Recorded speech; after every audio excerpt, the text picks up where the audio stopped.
Number ভুল করে বিকাশে 1500 টাকা চলে যায় এক ভদ্র মহিলার কাছে।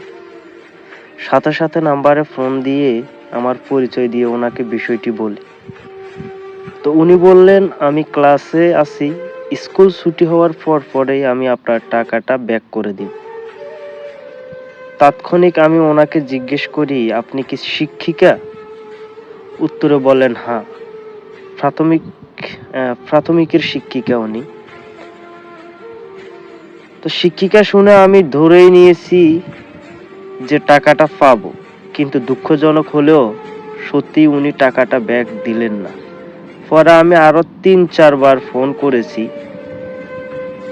লাস্ট বারে উনি সাফ জানিয়ে দিলেন উনি টাকাটা দিতে পারবেন না। আমি কেন ভুল করে পাঠালাম মনে মনে ভাবলাম, ভুল তো আমারই, আর ওনাকে বিরক্ত করিনি। একটু 2017 সালে ফিরে যাই। 100 টাকা ফ্লেক্সি লোড চলে যায় অপরিচিত এক নাম্বারে।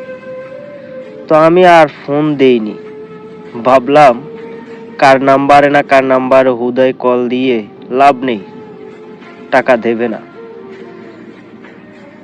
2-3 দিন পরে হঠাৎ মনে হলো দেখি ফোন করে কি বলে। ফোন দিলাম এবং কথা বললাম। উনি বললেন, আমি অপেক্ষায় আছি ভাই, কেউ তো ফোন টোন করে না, যাত্রী নামিয়েই টাকা পাঠাইতেছি। আসলে উনি একজন অটো চালক ছিলেন এবং 15 মিনিট পরেই টাকাটা দেন। আর কিছু বলবো না, আর কিছু লেখার প্রয়োজন মনে করি। শুধু শিক্ষিত হলেই হয় না, মনুষ্যত্ব বোধ প্রয়োজন। সত্যিই তো, শিক্ষা থাকলেই যে আপনি সুশিক্ষায় শিক্ষিত হয়েছেন এমনটা নয়। আসলে ম্যানারিজমটাই আসল এবং মনুষ্যত্বটাই আসল। তো ভালো লাগলে ভিডিওটা শেয়ার করেন। ধন্যবাদ।